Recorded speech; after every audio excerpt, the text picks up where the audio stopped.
Up next, I know most of you all know Tom Holmes. He helped coordinate a lot of this event, but he's been really involved with the effort with all of the wind turbine topic here in Lincoln County. I asked him to come up and give us about a 10 or 15 minute update just on kind of the two major projects that are being proposed throughout Lincoln County. But Tom's a retired engineer and 25 years on his family's Centennial Farm. He's extremely knowledgeable on the specifics and the data surrounding the projects that he's going to be giving us an update on. So he's going to give us an update, and then I'm going to kind of provide a little bit more of an overview, and then we'll go through some Q&A and kind of some interaction. But right now, please welcome Tom Holmes.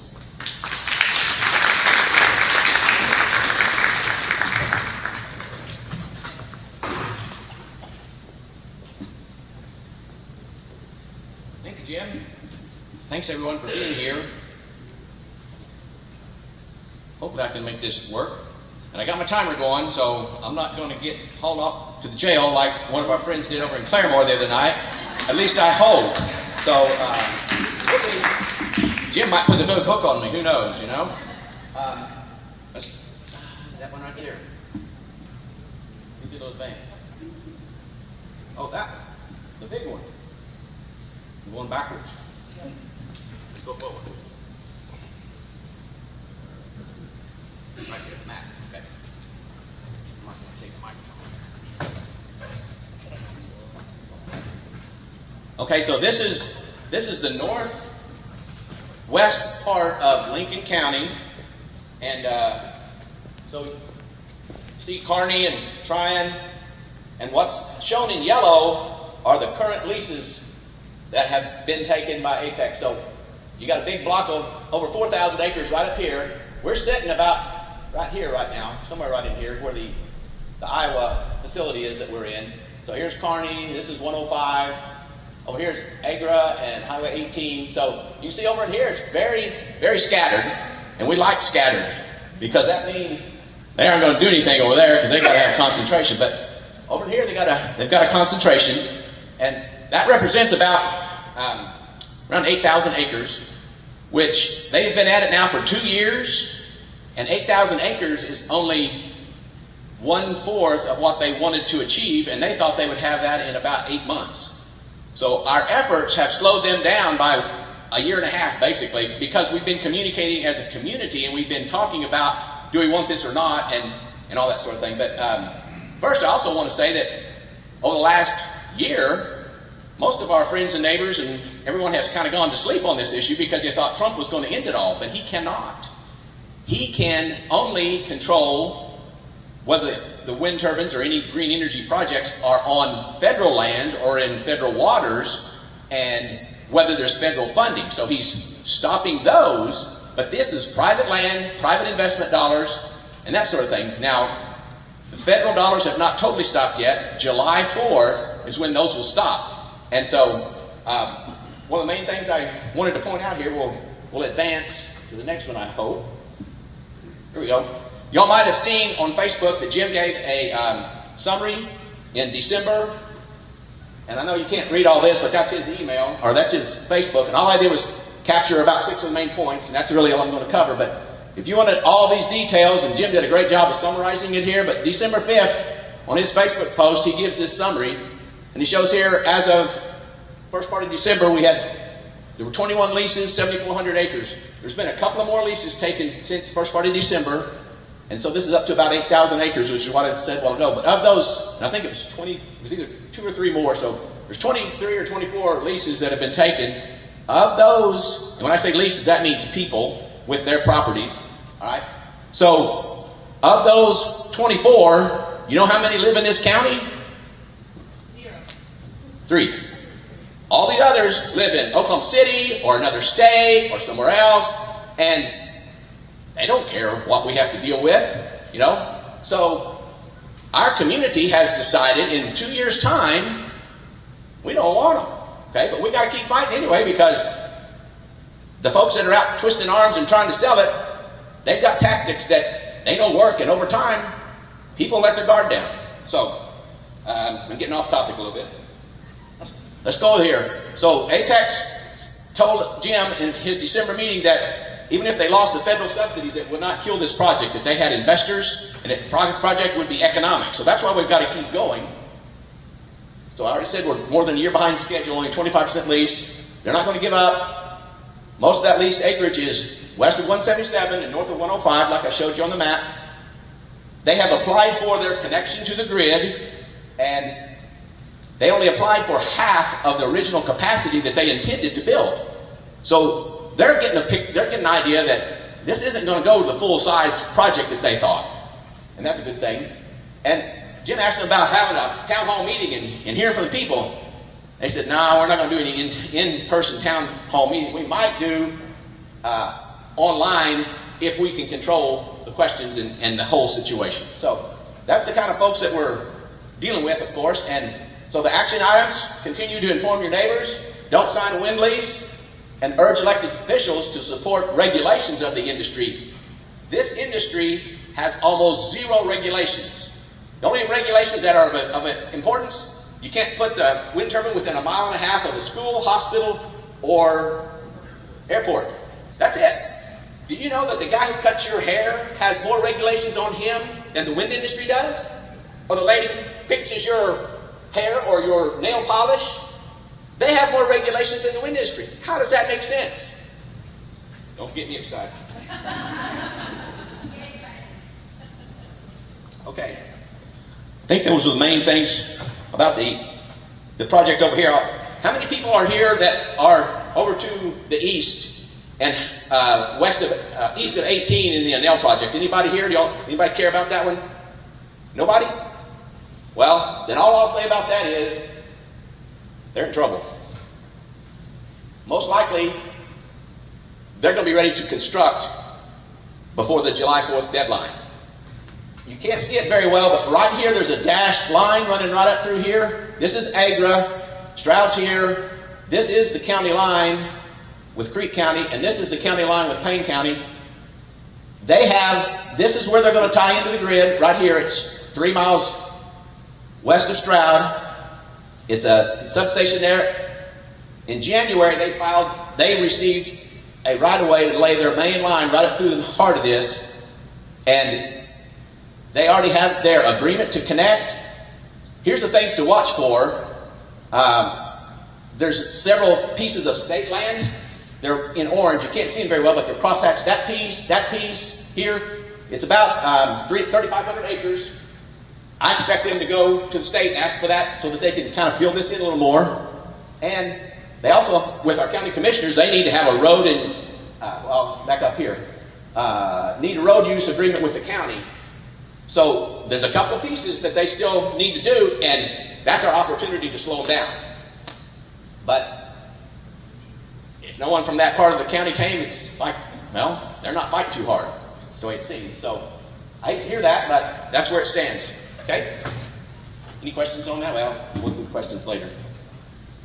All right. Here's something that will help you when you talk with your neighbors and friends. Wait, did I advance too far? Did I skip one?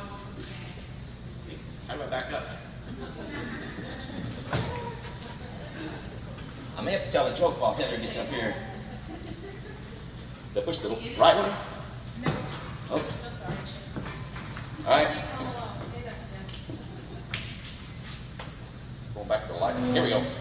These next two slides are ones that will help you when you're talking with your neighbors. Lightning, these things are lightning rods. And maybe you saw that model back there, or maybe you saw the picture early. The ones they want to put in eastern Oklahoma are twice the size of the midgets that are out west. The ones out west are 400 foot. This is Statue of Liberty, it's 300 feet. They're going to put the ones this size between 700 and 800 feet. And those attract lightning. And there just happened to be a story, came out in January, that Oklahoma is now the state in the U.S. that has more lightning strikes than any other state. And it says that we get 73 lightning strikes per square mile per year. So that means if you live in a square mile, which everybody does, you're getting about 6 a year on average throughout the state. Maybe you didn't know that, but for somebody to tell you, oh, lightning never strikes, the statistics are that. So what's important about that is, I've been looking for a year and a half to get my hands on this document. It's the safety manual of the manufacturer of the wind turbines. And this is page 46 of 82 pages of their safety manual. And their storm comes, it's bad. Get out of there. They say it's life-threatening, it's high risk of being struck, and if you're in the proximity of that thing, you're in danger. Well, how far do you need to be? They say 1 kilometer. They're from Germany. This company's Germany. This company has erected over 10,000 of these throughout the world. They know what they're talking about, and they say you need to be 3,280 feet away from that tower and stay away for an hour after the storm passes. Has anybody ever been to an OU football game or a Little League ball game and they watching the clouds, and when the storm gets within about 5 miles, they shut the game down, don't they? Because of a lightning strike. Okay? Our state representatives have been talking about what should be done. Right now, there are no laws. They can put that wind turbine anywhere they want to. The wind companies can. They're saying it needs to be 1.1 times the height. So if it's 700-foot tall tower, 770 feet from your house is close enough. Well, that's a whole lot less than 3,280. So when a thunderstorm comes, are you going to leave your house and stay gone for an hour? What if it's all night long? What are you going to do? Okay, this is new information that we just got. And you know where we got this? They hide this stuff. The state of Arkansas last year, their legislature, and I'll show you what their law did. They did a Freedom of Information Act and got this from the manufacturers. You can't get it anywhere else. I've been looking for it. We showed this to Apex, and they said, oh, we haven't seen that before. You buy that? So, the legislators need to know this, and your neighbors need to know this. And I've got a handout there at the back that has this page that you can take home with you, and also this next slide. But this is important. All right? Let's go to the next one. How am I doing on time? Am I out? You can get the hook out? Oh, I've got 2 minutes left. I've got to hurry. Okay. Another thing that they always say is, well, you can't put restrictions on ag land. This is not a city. You can't zone us. We don't want you to zone us because we don't want you to tell us what color to paint our barn or where to park our tractor. Well, we don't want to do any of that stuff. But you know what? The state has already passed laws for agricultural facilities that are industrial. Cattle, sheep, and swine lots, you've got to be a mile setback. And this is an ag. So the wind turbines are an industrial activity. That's not something an individual landowner can do by himself. It takes a big multi-million-dollar corporation to come in and put all that in. That's the definition of industrial activity. So the legislators have been saying, oh, we can't do that. And you hear local people say, well, we can't do that. It's already been done. As a landowner, you cannot start a big cattle feedlot operation because it's against the law in the state of Oklahoma. Well, if that's against the law, and if you put one in, how many of your neighbors are you going to impact? 3, 4? How far is it going to go? Mile, 2? These wind turbines, if you notice on that map that I showed you, it's like 8 miles by 8 miles. You're going to impact hundreds of people. And you're telling me that's not an activity that needs to be regulated and needs to be monitored and controlled? Okay. I think I'm through with that one. Go on. All right, we're going to buzz through these real quick. I just want you to see, over here's all these blobs. That's where all the wind turbines are today in Oklahoma. There's 5,600 of them in 85 different projects all over here. We're going to look real close at these 2. One by Sealing, Oklahoma, which is just south of Woodward, and one way out here, the furthest one west, Goodwell. Let's go to the next one. This is the one out by Goodwell, Texas Home in the Panhandle. I zoomed in real close on Google Maps. I found there's 8 houses on this 18,000 acres. That's an average of over 1 house for every 2,000 acres, something like that. And I went ahead and put little indicators right here so you can see exactly where the 8 houses are. And I measured the distances to the closest wind turbine. They average 2,100 feet from a house. And those are the 400-foot tall midget ones. So they're putting them 5 times the height, 5 times the distance away. Well, if they did the 5 times the distance for us, on a 700-foot tower, that'd be 3,500 feet. Hey, guess what? That's close to what the lightning strike guy said. Maybe that's the way it ought to be. But you hear all these people out in western Oklahoma say, oh, we've got them everywhere. They don't cause a problem. Yeah, they're 5 times the distance from your house. No wonder they're not having too much trouble. That's my timer, so I'm about done. Let me, oh, it says repeat. I just got 12 more minutes. I'm good. Okay, yes. All right, this other one, ceiling. I won't go through all that, but 2,000 feet distance and 400-foot midgets. Let's go to the next one. Okay, so here's the summary. There's the two that I showed you. But in eastern Oklahoma, they're looking at 700-800 foot tall. The blades are twice as long. The blades are as long as a football field. On those big tall ones that they want to put out here, 300 foot. That's the length of a football field. Each blade. So the wingspan is 2 foot. 2 football fields wide. All right. So there's a lot of, and so here's the 1.1 number that I talked about. That's what the industry, that's what the wind industry says they want to do. That's what the legislators are saying is fine. 1.1 times the height, 880 feet. Number of acres per home. So in eastern Oklahoma, our turbines are twice as tall, twice the blade speed, twice the blade length, 5 times closer to homes, and 10 times more houses in the area. So is there anything to worry about? Nah. Move on. No problem here. And there are no state regulatory changes? Need them. All right, mention that Arkansas law. They studied it. They did a great job. And they've got a great new law. They came up with 2,500 feet or 3.5 times the blade length. Arkansas is doing way better for their people than Oklahoma is. All right, I think that's, got one more, I think. Oh yeah, just back up one. This one. I'll just give you these quotes. This is a part of Missouri, up just north of, up around Joplin. This picture is taken off of a lady's porch. She's looking towards her neighbor's house. And this is 2,100 feet from her house.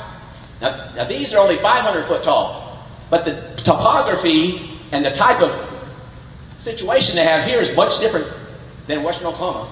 That one there is over a mile. This one's a mile and a half. So just to give you an idea what it looked like in your neighborhood, and here's the quotes from people up that live in there. We went from a quiet rural setting to an industrial zone overnight. The noise was nothing I could ever have imagined. Our community, the land here, and the fabric of our relationships with our neighbors will never be repaired. Landowners who signed up these projects and the county leaders who let them do not protect their residents will never fully grasp what they have taken from the families who sacrificed to build Heritage Farm. And the responsibility of elected officials is to ensure health, safety, and welfare of the people they represent, not to ensure that the wind companies can make profits. That's the end. Go ahead. Jim? All yours. Oh, that's my grandkids. That's why I'm up here. Thank you, Jim.